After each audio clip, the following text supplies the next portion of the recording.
Olá meus queridos, eu sou Cheersnewt e hoje vamos estar estreando a review extra que tenta descongestionar a enorme lista de filmes tocados para escanteio durante as votações. Perfume, a história de um assassino, é um desses filmes que muita gente já ouviu o nome pelo menos uma vez, mas pouca gente de fato se lembra dele, o que na minha opinião é uma grande pena.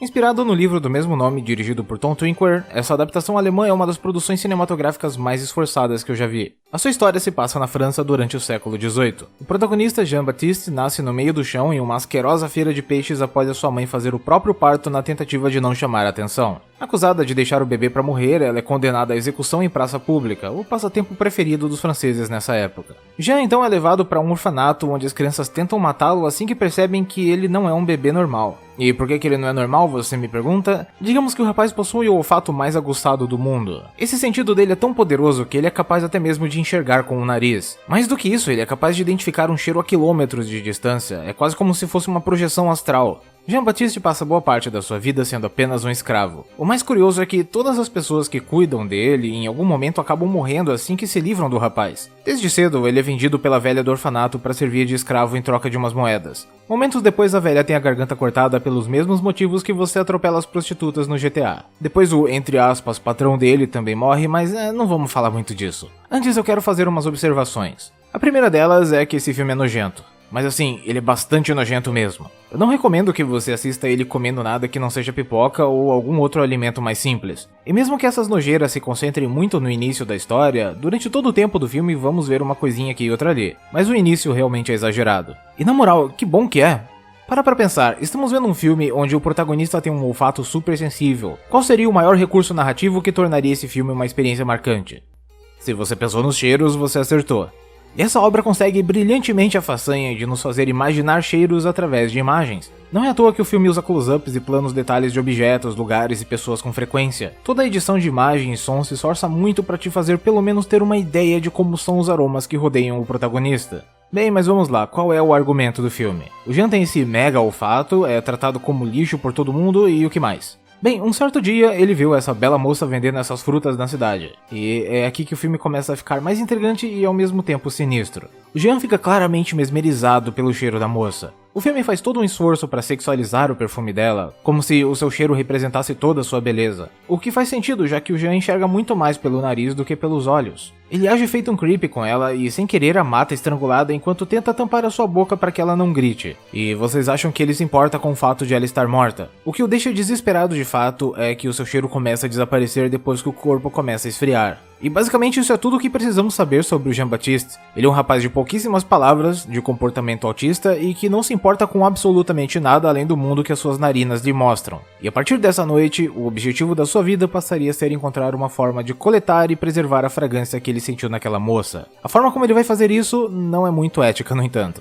Bem, esse é o maior diferencial do filme, ele possui um criminoso como protagonista e, cá entre nós, um criminoso que não evoca nenhum tipo de simpatia na gente. Não importa o quão trágica seja a sua origem. A razão disso é que Jean-Baptiste é praticamente uma força da natureza. Ele toma sua missão pessoal como se fosse uma ordem divina e comete os seus assassinatos sem nem sequer se questionar se o que está fazendo é certo ou errado. O perfume importa mais do que tudo. Esse foi, aliás, o motivo pelo qual esse filme recebeu críticas tão medianas e negativas na sua estreia. Muitos críticos julgaram que a trama era difícil de se investir porque o personagem principal era meio que detestável. E embora eu concorde em partes com isso, eu acho que as pessoas deram um olhar muito ocidentalizado para esse filme. Filmes europeus como Os Sonhadores ou Sozinho contra Todos não estão nem aí se vamos criar vínculos com os personagens. Eles só querem trazer os nossos sentimentos à tona e nos fazer questionar os nossos próprios princípios. Eu não tô falando que Perfume é um filme super filosófico que vai romper as barreiras da sua mente, mas eu também não quero descartar todos os seus acertos só porque não é possível estabelecer algum tipo de conexão com o protagonista. Bem, já que eu tô falando disso, vamos dar uma olhada com mais atenção no nosso serial killer. Ele é franzino, está a maior parte do tempo sujo, cabelo desgrenhado, vestindo trapos e possui o que parece ser uma doença de pele que é simplesmente repugnante. Ele mal fala e mal tem motivos sóbrios para fazer o que faz, como eu disse antes, como uma força da natureza. Todos os outros personagens ao redor dele não são tão diferentes, principalmente no começo. O filme faz um negócio de ir nos introduzindo às classes mais baixas da sociedade para só depois nos mostrar um pouco de luxo. E mesmo os cantos mais ricos e brilhantes dele ainda parecem sujos. Então imagine as partes que são de fato sujas. E isso já me dá a deixa pra falar do ponto mais forte do filme, que é a sua produção. No começo talvez seja até meio difícil de notar, mas não demora muito e a sua ficha vai caindo. Ele faz uso de todo tipo de recurso pra contar a história, principalmente efeitos práticos de altíssima qualidade. Os cenários são palpáveis de um jeito que nenhum filme de Hollywood moderno faz. Dá pra ver e sentir aquelas pessoas ali, como se fossem reais em uma França do século XVIII real. Pode ser exagero da minha parte, mas eu que reclamo tanto dos cenários de filmes modernos, ver um filme relativamente atual com tanto capricho na construção do seu mundo chega a me emocionar. E esse de longe é o aspecto mais poderoso desse filme. A história dele pode ser meio sem noção, mas o realismo das suas cenas é um colírio. Outro aspecto muito marcante da produção é a sujeira. Eu sei que eu já falei dela, mas sério, a sujeira desse filme é uma das mais realistas que eu já vi. A produção não se contentou em passar uma terrinha na roupa dos personagens. Dá pra ver suor, sangue, lama, restos de comida, substâncias oleosas e mais uma diversidade de coisas espalhadas por eles e pelos cenários. O mercado de peixes do começo é uma nojeira sem tamanho.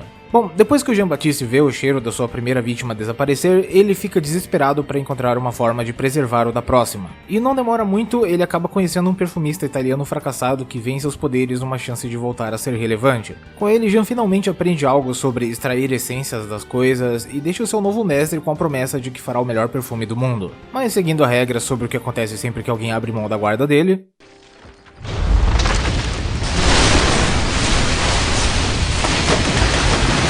No meio da sua viagem, ele decide parar para passar uns dias numa caverna e acaba percebendo com horror que não possui um odor próprio. Logo, ele não possui identidade. Então Jean faz do seu objetivo de vida ganhar um nome e uma reputação a fim de adquirir o seu próprio cheiro. Sim, a história é bem maluca e o final é mais doido ainda, mas eu falo melhor disso depois. O protagonista, interpretado pelo Ben Whishaw, é peculiar. Gostar dele é muito difícil porque ele não possui uma personalidade e na maior parte do tempo só vai te fazer passar raiva mesmo. Porém eu acredito que isso seja intencional, justamente porque o filme não tenta colocar ele em nenhuma posição de vítima ou herói. Desde pequeno ele sempre foi alienado em relação ao mundo ao seu redor e mais tarde toda a convicção em extrair perfumes de mulheres é guiada meramente pelos seus instintos. Ele não tá nem aí pra moral ou pros sentimentos dos outros. Depois que ele deixa Paris e chega nessa cidadezinha, os crimes começam.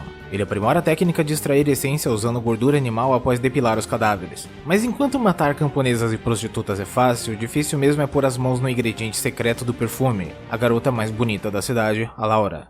Não só porque ela é rica e mora numa mansão, mas porque o seu pai a protege com unhas e dentes. Depois de metade da história, o próprio Hicks, o pai da Laura, interpretado pelo Alan Rickman, de certa forma assume o protagonismo. E a partir daí, se antes já era difícil gostar de Jean-Baptiste, agora aos nossos olhos ele vira um monstro por completo. E agora um momento para agradecer aos meus apoiadores. Muito obrigado Luiz Mendes, Luiz Rabelo, Luiz Henrique, André Wilson e M. Eduarda Dias. Eu não vou enrolar muito, o link da campanha tá na descrição e quem quiser me apoiar pode fazer isso a partir de R$2 por mês. Mas se eu não puder não tem problema, eu só peço o seu like nesse vídeo. A partir desse ponto é fácil entender como o filme cai no conceito de muita gente, e de certa forma ele cai um pouco no meu também, porque toda a jornada do Jean, além de não fazer sentido algum aos olhos do público, acaba levando a um desfecho muito broxante, onde não importa o esforço do Hicks, a sua filha é assassinada porque o desgraçado do Jean-Baptiste consegue rastrear o seu cheiro mesmo a quilômetros de distância. Então ficamos esperando ele ser executado, assim como o filme nos tenta logo no comecinho. Mas o que acontece mesmo é que com o perfume pronto, o rapaz agora possui um poder quase divino nas mãos. Eu não tô brincando. Jean-Baptiste tem cheiro de anjo agora, e nenhum ser vivo consegue resistir ao poder do perfume que ele exala. A multidão que está lá para vê-lo morrer acaba ficando com uma palavra que eu não posso falar aqui, mas que começa com T e termina com zão. E acaba fazendo ali mesmo uma outra palavra que eu não posso falar aqui, mas que começa com ouro e termina com gia. Então é isso, diversas meninas mortas e esse filho da puta tava certo. Ele fez o melhor perfume do mundo. Ele praticamente condensou prazer e amor em uma fragrância e conquistou o coração de mortais no dia da sua execução.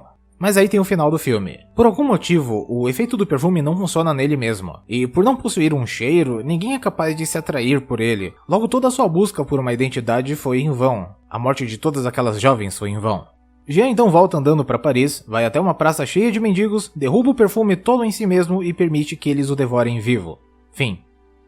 Eu sei, é absurdo e anticlimático. E o pior é que nem poético o suficiente o final consegue ser, mas eu gostaria de exercitar a minha simpatia com esse roteiro um pouco antes de concluir o vídeo. Toda a jornada do Jean-Baptiste nos é mostrada como uma espécie de busca divina, como se ele fosse um ser humano especial, carente de algumas características que nos tornam humanos. O problema é que em um determinado momento ele demonstra empatia pela primeira vez, quando ele está prestes a matar a Laura. O filme até tenta nos fazer acreditar que ele vai poupar ela, mas, ele é só um monstro mesmo. E a jornada? E os crimes? Eles realmente valeram a pena? Se você levar em conta que ele realmente estava certo e que o perfume não só funcionou como também deu a ele poder sobre as pessoas... Sim, ainda mais pra ele que nunca se importou de fato com a vida dos outros, sempre preso no mundo de fragrâncias dele. Se você pensar bem, vai perceber que o seu olfato aguçado não apenas o condenou como também era uma maldição. Ele estava preso em uma realidade onde ninguém mais podia alcançá-lo e no final a solidão levou a melhor. Eu não sei como o filme poderia ter sido feito para que eu me importasse mais com Jean-Baptiste, talvez ter dado um lado mais humano para ele e tratado a busca pelo perfume mais como um vício. O filme já possui narração mesmo, não seria estranho ter o narrador contando como ele se sente às vezes. Eu não sei se a mensagem sobre incompreensão no final é uma coisa muito boa justamente por causa disso, mas ao mesmo tempo faz sentido que a audiência não entenda e nem ame o Jean. Nem os personagens do próprio filme conseguem. Nisso eu vejo algum valor. No final das contas, Perfume é um filme muito interessante. Narrativamente, ele deixa um pouco a desejar, mas a experiência como um todo vale bastante a pena. A sua cinematografia e produção está em um nível digno de filme do ano e torna cada segundo dele um deleite aos olhos, mesmo nas partes mais nojentas. Ele tem uma forma muito criativa de transmitir a noção dos odores, mesmo que quase todos eles não sejam agradáveis. A trilha sonora também é muito bonita e só adiciona a história. Acho que ela não poderia estar mais no ponto. Eu acredito que esse filme merece mais amor do que ele recebe. É comum clássicos franceses serem meio esquecidos. Alguém se lembra de Pacto dos Lobos? Talvez Perfume, a história de um assassino, não seja de fato um clássico, mas isso não significa que ele mereça ser esquecido. Para melhor ou para pior, é no mínimo relaxante assistir um filme que foge bastante dos padrões moralistas de Hollywood. E até mesmo a raiva e indignação que ele faz a gente sentir pelas mortes é compensada pela experiência fora da curva. E esse vídeo está chegando ao fim. Se você me acompanhou até aqui, você deve ser uma pessoa muito especial. Se está chegando agora, eu te convido a ver outros vídeos do canal. Quem sabe você não gosta e se inscreve. Eu fui indo nessa, e até logo.